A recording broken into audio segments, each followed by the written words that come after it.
Alright, back out here. Day number 3 of just a simple spark plug change turning into this complete mess. First spark plug I pulled out, it is an NGK, so I'm glad about that, but man, these things have seen some abuse. Heading into the cabinet of hoarding parts. I'm gonna go ahead and grab those new plugs, and yeah, I'd say they're a lot better. I've never really had a problem with a misfire or anything, but as you can tell, these things definitely needed a change, and I'm sure it'll run a lot better with these. So I'm gonna go ahead and get the rest of them out. That's just one. I got 5 more to go, and I'll see how the rest of them look. Now, I thought the first spark plug that came out was bad, but every single one after was even worse. So I'm very glad that I decided to go through with this.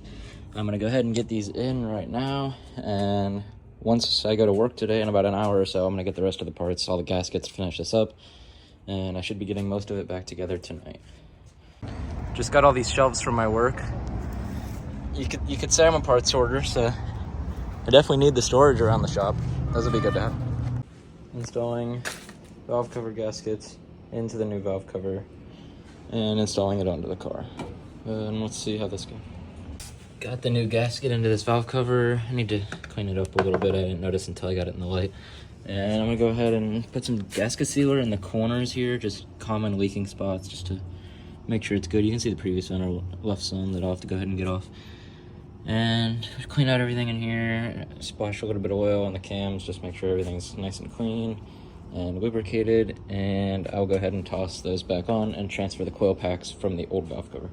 First valve cover is on. It was pretty easy, just a little bit of gasket maker in the corners, throw the gasket in there. I do have the NGK iridiums in there, got the valve cover on top all cleaned out, looking pretty decent. I'm gonna go ahead and remove the coil packs from here next and try and get them transferred into there. And then we'll do the other side. And also I have a new gasket for the intake manifold and one for the upper plenum. I don't think I'm gonna do the spacer right now, just because through my discount at work it was a lot cheaper to just get a gasket. And I want to get this thing driving as soon as I possibly can. Now that I have both valve covers fully secured, I'm going to go ahead and use some, grabbed the wrong packets, much better. I'm going to go ahead and use some connector grease on all of the coil packs and go ahead and get these all in. These are all new coil packs. And from there, I'm going to go ahead and do the gasket for the intake manifold and start to get the plenum back together. I also have a new gasket for the plenum here. Got all the coil packs in, and I've got tape on every hose, any connector that I don't have in, just so when the plenum does go on and I notice a piece of blue tape, I know that I'm missing something, just in case. So I'm going to go ahead and start connecting all these wires to the coil packs, and from there I'm going to start getting the gasket ready and preparing this mating surface, because there is a little flaw to it, but I'll get it all good. Now that I've got the plenum gasket in place, I'm going to go ahead and put this bracket right on here, drop those little tabs into their holes, and you've got 6 of these bolts you're going to run through here, and should seal it right up.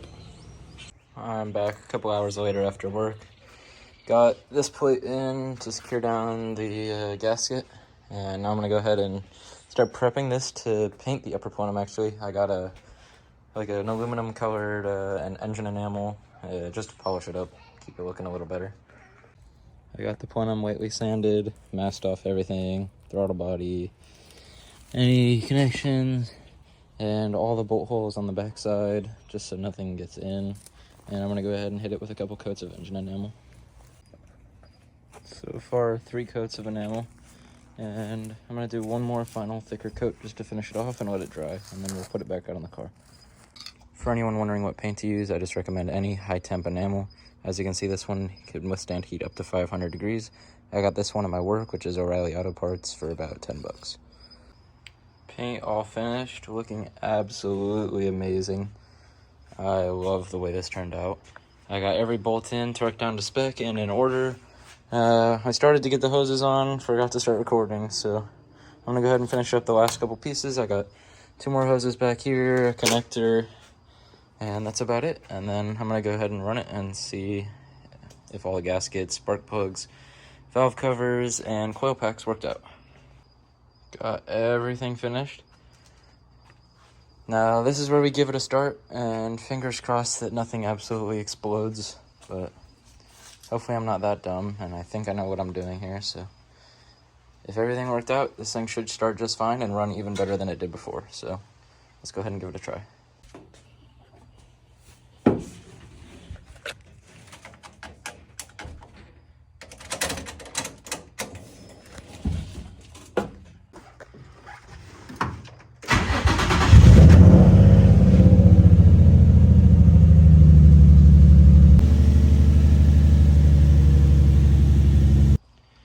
I got everything finished, just gave it a test start as you saw, and now it's throwing a code for multiple misfires. So I'm gonna go ahead and order new coil packs again, because I can only assume that would be the issue. Spark plugs can't possibly be bad. NGK iridiums are properly gapped, and they fit in just fine. Everything's torqued down to spec. The only issue I could possibly see is that I got cheap coil packs, and they just do not want to work. So I'm gonna go ahead and order a new set that's a little bit better. And I guess there will be a part 3 to this video eventually. I said, baby, don't worry, I'm way too numb to apologize. And we both feel sorry sometimes. It's okay to feel sorry sometimes. And my mama told me keep distance, cause all you do is started taking things apart since then. Had to get up under there because there was a power steering leak coming from the rack since my power steering cooler isn't set up yet. And I found the misfire, and 2 of the plug wires to the coil packs were backwards, even though in the harness you would think they would come out in order from the harness, but 2 of them are supposed to be swapped place. So, I don't know, a little confusing design from Nissan, but no more misfire at least. Now that that's finished, I can end this little video series, and hopefully in the future it'll be installing maybe my Bell Raceworks diff brace, which is on the way. And after that I'll be starting with the frame rails, power steering cooler, cooling system for the engine, and hopefully getting it on the road when that's all complete. So I'll see you guys in the next video.